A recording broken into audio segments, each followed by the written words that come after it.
नमस्कार, मैं शिवांगन से अनीता बोल रही हूँ। शिवांगन ओल्ड एज होम मैंने खोला है, उसके इंट्रोडक्शन के साथ साथ मैं अपना भी इंट्रोडक्शन डाल रही हूँ और इसमें मैं अपनी आध्यात्मिक यात्रा के बारे में बता रही हूँ। आध्यात्म जीरो से हीरो तक ले जा सकता है, लेकिन आप पहले जीरो मानना सीखें। ये नहीं कि आप जाते ही दूसरे को सिखाने लग जाएं। पहले आप खुद को जीरो मानना सीखें, समझें और फिर सीखें उसको। तो 0 से 1, 2, 3 ऐसे ही आध्यात्म भी होता है। जब आप जो सुन लिया उसी को सब कुछ मानोगे तो कभी भी आध्यात्मिक यात्रा पर चल नहीं पाओगे। तो आपका 0 से सफर होता है। मैंने आपको बताया कि भगवान कहता था, मैं ओम शांति में मेडिटेशन करने जाती थी कि हे अर्जुन, हे अर्जुन, हे अर्जुन, लेकिन मुझे भीष्म दिखते थे। तो मुझे क्यों दिखते थे भीष्म, इसका मुझे बाद में जब मैंने चिंतन मनन किया तब मुझे समझ में आया। भीष्म एक डीप रियलाइजेशन, चाहे उन्होंने सब कुछ गलत किया हो लेकिन अंत से पहले उन्होंने रियलाइज किया और भगवान के सामने किया तो भगवान भी उनके पैरों में खड़े हुए। भीष्म का मतलब डीप रियलाइजेशन। मैं हर एक का अपना अपना होता है, मैं अपना बता रही हूँ। तो मुझे क्यों दिखते थे, मैंने अपनी माँ को बचपन से देखा। मैं सबसे बड़ी बेटी थी और बच्चा अपने माँ और बाप को, बड़ा बच्चा बहुत गहरे से देखता है। तो मैंने भी देखा, मैंने देखा कि जो मेरे पिता और मेरे भाई का टकराव था, टकराव तो मेरी माँ और मेरे पिता में भी था, लेकिन वो घर का टकराव था, छोटी मोटी बातों पर होता था, बहुत सारी परेशानियां होती है। लेकिन मेरी माँ मेरे पिता के लिए एकदम समर्पण बुद्धि थी, पूरी तरह समर्पित थी। उन्होंने कभी भी ये नहीं चाहा कि मेरे बच्चे मेरे पति से बदला लें। उन्होंने यही चाहा कि 4 बातें उनकी मान लोगे तो छोटे नहीं हो जाओगे, कभी कभी गुस्सा आ जाती है, बस इतना ही था। लेकिन मेरा भाई जो था वो उनके उन सब चीजों को कैच करता गया और उनके साथ मैच नहीं बिठा पाया लास्ट में, और वो आक्रामक हो गया। अगर हम अपने भाई पर दबाव नहीं डालते तो वो भी दूसरा औरंगजेब बन जाता और हमारे पिता को कैद कर लेता, और कई बार उसने ये कोशिश की भी। तो मेरे पिता ने बहुत पुत्र मोह में आकर के बहुत कुछ किया, करते ही गए, वो जैसा बोलता गया वैसा करते गए। मैंने अपने पिता को बहुत समझाया कि इसको इतना ही दो जिससे कि इसका जीवन आराम से चल जाए, इतना मत दो कि इसका जीवन बिखर जाए, क्योंकि जब बिगड़े हुए को आप धन संपत्ति पकड़ा दोगे तो वो तो धन संपत्ति अपने आप ही बिगड़ने का कारण बनती है। जैसे आदमी कितना भी धन संपत्ति कमा ले, जीवन में सादा रहता है तो दूसरे के लिए भी एक आदर्श बनता है। ऐसे ही धन संपत्ति अगर आप बिगड़े हुए के हाथ में दे दोगे और देते चले जाओगे और झुक जाओगे, फिर आप टूटोगे ही अंत में, फिर आपको कोई चारा नहीं बचेगा। तो मैंने भी अपने पिता को बहुत समझाया कि ठीक है उसको दो और बेटियों को इस चीज से अलग रखो और कुछ संपत्ति अपने अच्छाई में दे करके जाओ, और यही आपका प्रायश्चित है और यही समय आने पे आपको करना चाहिए, क्योंकि परिस्थितियां विपरीत हो गई सारी। लेकिन मेरे पिता अंत तक यही कोशिश करते रहे कि सुधर जाएगा, सुधर जाएगा, सुधर जाएगा, और वो अंत उनका आने वाला ही था। उसके पहले वो हॉस्पिटल पहुंच गए और मुझे बोलते हैं कि अब तू वो ले आ डायरी और एक कागज ले और जो चाहे वो लिखवा ले। उस समय में कैसे लिखवाती, दुनिया जो भी देखती, मेरे घर वाले भी यही कहते कि बाप मौत के मुंह में जा रहा था और बेटी साइन करवा रही थी। चाहे मैं सही लिखवाती, लेकिन उस समय मैं हार गई। उस समय मुझे नहीं लगा, क्योंकि मेरे आंसू नहीं थम रहे थे, मैं बहुत कमजोर पड़ गई उस समय। फिर मेरे पिता ने मेरी माँ को बाद में जब वो हॉस्पिटल से लौट कर आ गए तो उन्होंने दूसरा बात ये बोली कि मेरा अंतिम संस्कार मेरे भाई को मत करने देना। तो मेरी माँ इस बात पर अड़ गई थी जब मेरे पिता की डेथ हुई, और उसने थोड़े समय सेवा की पैसों के लालच में, और बाद में उसने सेवा नहीं की। तो मेरी माँ अड़ गई थी सबके सामने कि मेरे पति की अंतिम इच्छा है कि मेरा भाई अंतिम संस्कार न करे। सबके पैर पकड़े, लेकिन समाज ने मेरे भाई का साथ दिया। किस लिए दिया कि जो था वो तो जा रहा है, अब जो है उसी से ही पाला पड़ेगा। और वो थोड़ा बहुत गुंडागर्दी में भी था, लंबा तगड़ा था, तो लोगों को लगता था कि ये हमारे काम आएगा। अरे काम क्या आएगा, जो इंसान सच्चे और अच्छे इंसान का नहीं होता वो किसी का नहीं होता। उन्होंने साथ दिया तो अपने पैसे से दिया, अपनी मेहनत के पैसे से दिया, अपने शरीर से दिया, अपने विचारों से दिया। वो क्या साथ देगा, अपने बाहुबल से देगा। कब तक देगा, जब तक बाहुबल होगा। लोग नहीं समझ पाए। और ये भी प्रकृति का नियम है कि जो भगवान का भजन करता है उसके पास जो दूसरा भजन वाला होता है अपने आप पहुंच जाता है। इसी तरह जो शराबी कबाबी होता है, बर्बादी वाला, उसके पास दूसरा भी पहुंच जाता है। ये प्रकृति का नियम है, अटल सत्य है। एनर्जी एक दूसरे को खींचती है, नेगेटिव और पॉजिटिव, ये है। तो फिर मेरी माँ बहुत रोई, बार बार ख्याल आ रहा था कि करूं, पुलिस में कंप्लेंट करूं, लेकिन 2 डंडे देखते ही पुलिस के मेरी माँ कमजोर पड़ जाती। तो वो जो सीन था मेरे पिता की मृत्यु का, वो मेरी बुद्धि में कहीं ना कहीं पूरे जीवन मुझे घोटता रहा। और मेरी माँ जब भी रोती थी तो बस यही कहती थी कि मैं आपकी अंतिम इच्छा का मान नहीं रख पाई और मुझे वो करना चाहिए था, सब कुछ कहती थी। लेकिन वही था, वो जानती थी कि फिर होगा क्या। और मेरा भाई हमारे ऊपर डाल देता तुम करो, क्योंकि वो जानता था कि अंतिम संस्कार बेटा ही कर सकता है, बेटी नहीं कर सकती, वो ये चीज जानता था। तो ये चीज शायद मेरे बुद्धि में बैठ गई होगी अच्छे से कि मैंने गलत का साथ दिया, सब कुछ देखा अपनी माँ के ऊपर अत्याचार होते हुए। और मेरी माँ मेरे ऊपर बहुत भरोसा करती थी, बहुत भरोसा।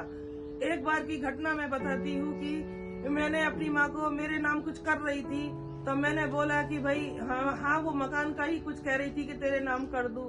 तो मैंने कहा भाई मेरा क्या भरोसा, बीमार रहती है, कुछ भी हो जाए या मेरी बुद्धि फिर जाए, क्योंकि नहीं कह सकते, लोग बताते हैं कि धन दौलत देख के बुद्धि फिर जाती है। तो मेरी मम्मी ने बोला था कि जिस दिन तेरी बुद्धि फिर गई उस दिन धर्म गिर जाएगा, उस दिन धर्म नहीं रहेगा धरती पे। तो ये चीज मुझे बहुत खींचती थी।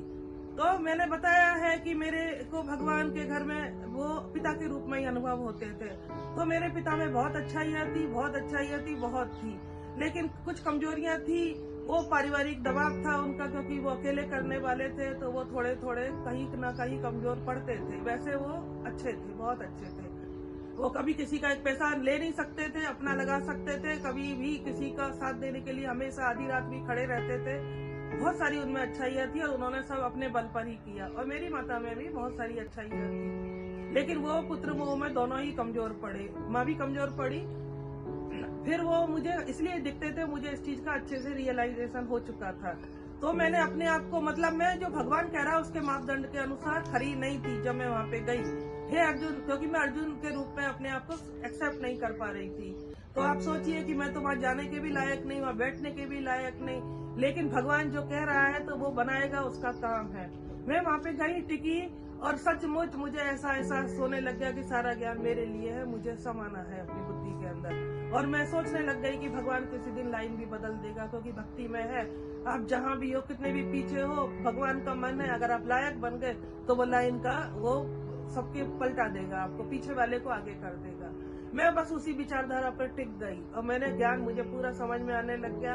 अपना पार्ट भी समझ में आने लग गया कि जो मेरा पार्ट है मुझे ईमानदारी से बजाना है, अपनी बुद्धि का समर्पण करना है और न किसी से छल करना है। न बल तो खैर मेरे पास कुछ था ही नहीं, और जो भी भगवान कह रहा है मुझे ईमानदारी से करना है। इसका प्रभाव धीरे धीरे ये पड़ने लगा कि जो मैं बैठती थी, जब मैं गई होंगी तो जो भाई बहन योग कराते थे सेंटर इंचार्ज, तो उनको क्योंकि वो सामने बैठते हैं और दृष्टि देते हैं, वहाँ पे दृष्टि का नियम है, और दृष्टि ही एक पावरफुल माध्यम होता है जिससे कि आप सामने वाले को जज कर सकते हो, क्योंकि दूसरे की भी दृष्टि कैसी है ये पता उनको लग जाता है। तो शुरू में मैं जब गई थी मुझे दृष्टि ही नहीं समझ में आती थी, कैसे दृष्टि देनी है। मैं ऊपर बस बाबा को ही देखती रहती थी या तो वो सामने देखती रहती थी, दृष्टि में नहीं दे पाती थी। लेकिन धीरे धीरे मैं दृष्टि देना और दृष्टि लेना दोनों सीख गई। तो उनको मैं बार बार मैं पूछती थी, जब मुझे 1-2 साल हो गया, कि जब मैं आई थी और जब मैं अभी हूँ तो मेरे में क्या चेंज है। तो बहन भाई बोलते थे कि बहुत चेंज है। फिर दूसरा एक चेंज ये आया कि जब मैं वहाँ पे गई थी तो मेरे टेस्ट बर्ड्स जो होते हैं बिल्कुल निष्क्रिय हो गए थे। मुझे नहीं पता ऐसा क्यों हुआ, शायद बीमारी कारण रही या क्यों, मुझे नहीं समझ में आया। लेकिन मुझे किसी भी चीज में स्वाद नहीं आता था, बिल्कुल भी नहीं आता था। मैं सोचती थी कि या तो मुझ में कुछ गड़बड़ हो गई है या तो फिर मेरे जीभ में कुछ प्रॉब्लम है, ये दोनों में से कुछ तो है। लेकिन धीरे धीरे एक बार मैंने सेंटर पर कोई सब्जी बनाई और वो उनको बहुत पसंद आई। मेरे पास फोन आया कि बहनों को बहुत पसंद आई है, आप भी बनाओ, तो कभी कभी बना के जाओ, दोबारा खिलाना। मैंने कहा ठीक है। तो मैं वहाँ पे छोटी मोटी सेवाएं करने लगी। तो वो भाई साहब थे सेंटर इंचार्ज, वो एक बार बीमार पड़े। तो दीदी ने मुझे बोला कि आप भाई जी का सुबह सब्जियां वगैरह आप बना दोगे सुबह।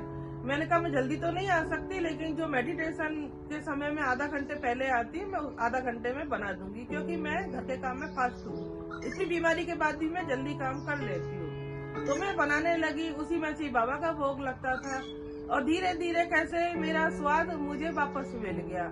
सब भाई बहनों को भी मेरा खाना पसंद आता था और वो सेंटर वाले भाई बहन थे उनको भी पसंद आता था। और मेरी तारीफ भी करते थे कि बहुत अच्छा बनाते हो, और मधुबन तक भी भाई जी कोई भी आता था उसको बोलते थे। मैं भाई जी और दीदी का नाम नहीं बोल रही, हो सकता है किसी को प्रॉब्लम हो, लेकिन वो लोधी रोड सेंटर है, वहाँ पे मुझे बहुत अच्छी सर्विस मिली, तो मैं वो करती थी और उससे मेरी टेस्ट बड्स अपने आप आ गई। तो सेवाएं दुआओं का माध्यम बनती हैं। अगर आप दिल से सेवा करते हो, दिल से सेवा करना ऑटोमेटिक मेडिटेशन है। जिसका दिल वहाँ पे लग गया उसकी बुद्धि अपने आप वहाँ पे लग जाती है। और भगवान को बुद्धि का ही समर्पण चाहिए। पहला जो कर्म योग है वो सेवा ही है। अगर आपका सेवा में मन लग गया तो भगवान में कैसे नहीं लगेगा। वो ऑटोमेटिक मैं भगवान के भोग बना रही हूँ, मैं भगवान का घर साफ कर रही हूँ, मैं भगवान के लिए ये कर रही हूँ, वो कर रही हूँ, ऑटोमेटिक आपका शुरू हो जाता है। तो इसलिए जो मेरा था, मुझे बीच में क्यों दिखते थे, आज मैंने आपको उसका जवाब दिया और वो उसको मैंने तोड़ दिया उस मिथ को। लास्ट में अब जब मेरे माँ का अंतिम संस्कार का समय आया, मैंने सारे राइट छीन लिए थे। वो कहानी मैं बताऊंगी जब मेरी माँ का टॉपिक आएगा, तब वो कहानी आएगी आपके सामने। तो मैं अपनी यात्रा इसीलिए बता रही हूँ कि आप खुद पे काम करो, अपने बुढ़ापे को जाया मत करो। मैंने तो अपने ऊपर बहुत कम एज से काम करना शुरू कर दिया था विपत्तियों में, लेकिन कम से कम आप बुढ़ापे में तो स्वयं को संवारो। जब आप स्वयं को संवारोगे तभी ये संसार खुद संवर जाएगा, क्योंकि अगला जन्म तो तय है ही। अगर आप खुद को संवारोगे तो अगला जन्म आपका संवरा हुआ ही होगा, ये पक्का है। क्योंकि आपने खुद को संवारा तो आपने खुद पे काम किया और आपकी बुद्धि अच्छी हो गई, तो धीरे धीरे आपका अगला जो भी होगा अच्छा होगा। धन्यवाद।